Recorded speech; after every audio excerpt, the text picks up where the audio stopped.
नमस्कार। भारत मौसम विज्ञान विभाग की दैनिक मौसम परिचर्चा में आप सबका हार्दिक स्वागत है। तो भारत मौसम विज्ञान विभाग के पिछले लगभग 5 से 7 दिनों से जारी किए जा रहे पूर्वानुमान के अनुसार ही दक्षिणी तमिलनाडु पर इस समय हम बादलों का जमावड़ा देख सकते हैं। तो अब हमें दक्षिण तमिलनाडु और दक्षिण केरल पर भारी से अति भारी वर्षा की संभावना अगले 3 दिनों तक रहेगी और उसके पश्चात ये वर्षा कम हो जाएगी।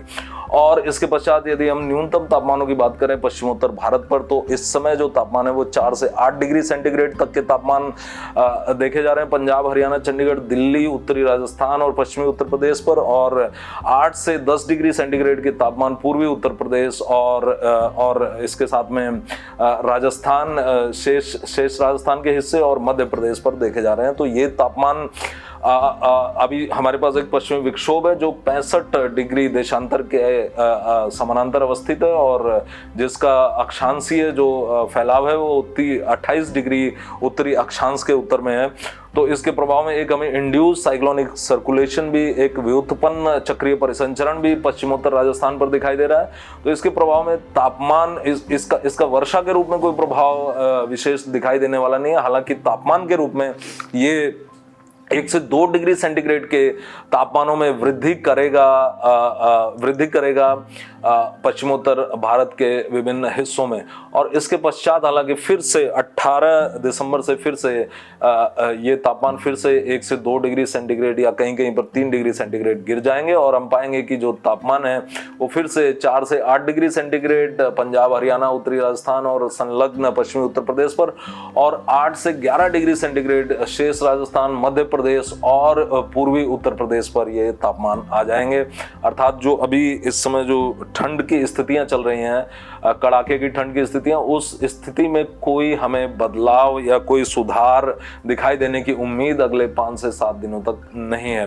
हालांकि हम अपनी नजर बनाए हुए हैं, 22 तारीख से हमें एक पश्चिमी विक्षोभ की संभावना है और यदि वो पश्चिमी विक्षोभ आता है और अपने साथ कुछ वर्षा करता है तो तब फिर, और साथ ही साथ पूर्वी हवाओं का भी कुछ उसमें समावेश होता है, तो हमें इन न्यूनतम तापमानों में कुछ सुधार की हमें संभावना रहेगी।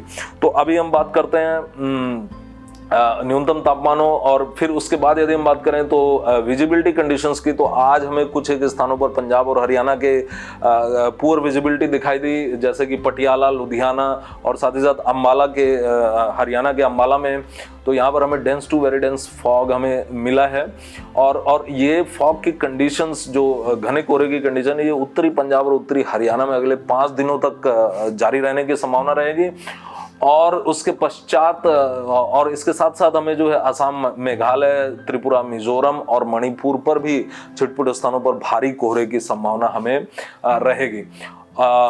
तो ये हुई तापमान की बात और घने कोहरे की बात। उसके बाद यदि हम आते हैं तो जैसा कि भारत मौसम विज्ञान विभाग एक चक्रीय परिसंचरण के प्रभाव में दक्षिण तमिलनाडु और दक्षिण केरल पर उम्मीद कर रहा था कि हमें यहाँ पर भारी वर्षा का एक दौर देखने को मिलेगा। तो आप देख सकते हैं कि आज एक चक्रीय परिसंचरण हमारे पास है जो कि विषुवतीय हिंद महासागर और उससे संलग्न दक्षिण पश्चिम बंगाल की खाड़ी और अलोंग एंड ऑफ दक्षिण श्रीलंका तट पर अवस्थित है। और इसके प्रभाव में यहाँ पर जो है काफ़ी तेज पूर्वोत्तर हवाएं दक्षिण तमिलनाडु और दक्षिण आंध्र प्रदेश तट पर लगभग निम्न क्षोभ मंडल में हम पा रहे हैं कि इस समय यहाँ पर लगभग 40 किलोमीटर प्रति घंटे की हवाएं चल रही हैं और उनके प्रभाव में यहाँ पर हम बादलों का जमावड़ा दक्षिण तमिलनाडु पर देख सकते हैं।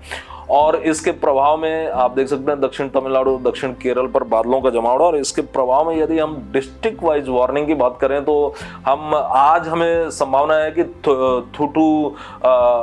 थूथुकुडी और तिरुनेलवेली और कन्याकुमारी पर भारी से अति भारी वर्षा कुछ एक स्थानों पर, छिटपुट स्थानों पर हो सकती है। और साथ ही साथ जो कुडलूर, माइलादुथुराई, कराईकल, तंजावुर, तिरुवरूर, नागपट्टनम, पुडुकोट्टई और शिवगंगई और रामनाथपुरम डिस्ट्रिक्ट्स पर छिटपुट स्थानों पर भारी वर्षा हो सकती है और हल्की से मध्यम वर्षा इन सभी जिलों पर लगभग सभी स्थानों पर मिलने की उम्मीद अगले 24 घंटे में रहेगी। और कल भी कमोबेश इसी तरह की स्थितियां होंगी। माइलादुतुरई, कराईकल, तिरुवरूर, तंजावुर, नागपट्टनम, पुडुकोट्टई, शिवगंगई, रामनाथपुरम और विरुधुनगर पर हमें छिटपुट स्थानों पर भारी वर्षा मिलने की उम्मीद रहेगी। और भारी से अति भारी वर्षा अर्थात लगभग 15-16 सेंटीमीटर तक की वर्षा टेंकासी, टूथुकुडी, तिरुनेलवेली और कन्याकुमारी पर संभावना रहेगी कल।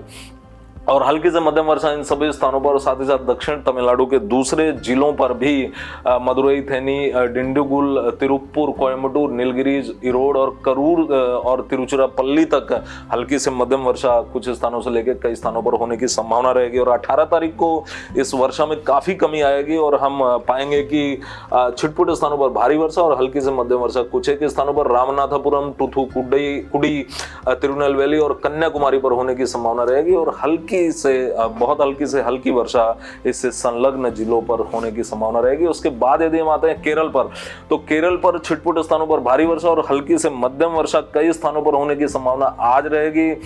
यदि हम जिलों की बात करें तो त्रिशूर, एर्नाकुलम, इडुक्की, कोट्टयम, पथनमथिट्टा, आलपुझा, कोल्लम और त्रिवेंद्रम के जिले। और कल यदि हम पाएंगे कि वर्षा की तीव्रता में थोड़ी वृद्धि हम पाएंगे और इडुक्की, पथनमथिट्टा, कोल्लम और त्रिवेंद्रम पर भारी से अति भारी वर्षा 20 सेंटीमीटर तक की वर्षा भी यहाँ पर आ सकती है छिटपुट स्थानों पर। और साथ ही साथ कोट्टयम, आलापुझा और एर्नाकुलम, त्रिशूर, पलक्कड़ और मल्लपुरम जिलों पर छिटपुट स्थानों पर भारी वर्षा और हल्की से मध्यम वर्षा लगभग सभी स्थानों पर केरल के अगले 2 से 3 दिनों तक जारी रहेगी। और इसके साथ साथ जो ये चक्रीय परिसंचरण है और इसका जो पश्चिम उत्तर पश्चिम दिशा में जो इसका मूवमेंट है, इसकी गति है, उसके प्रभाव में और साथ ही उसके प्रभाव में हमें यहाँ पर तमिलनाडु तट पर, दक्षिण तमिलनाडु तट, दक्षिण पश्चिम बंगाल की खाड़ी और अलॉन्ग ऑफ दक्षिण तमिलनाडु तट, श्रीलंका तट, मन्नार की खाड़ी, कोमोरिन एरिया और साथ ही साथ दक्षिण पूर्वी अरब सागर और उससे संलग्न जो केरल का तट है, यहाँ पर 35 से 45 किलोमीटर प्रति घंटे, गस्टिंग टू 55 किलोमीटर प्रति घंटे की हवाएं इस समय देखी जा रही हैं। और ये हवाएं अगले 3 दिनों तक 18 तारीख तक चलती रहने की उम्मीद रहेगी। तो इसके प्रभाव में सभी मत्स्य आखेटकों को आह्वान किया जाता है, उनको सलाह दी जाती है, सारे फिशरमैन्स को, सारे मछुआरों को, कि वो इन क्षेत्रों में जाने से परहेज करें अगले 2 से 3 दिनों तक। तो आज के लिए बस इतना ही। कल हम फिर मिलेंगे अगले 5 दिनों की मौसम परिचर्चा के साथ। तब तक के लिए धन्यवाद।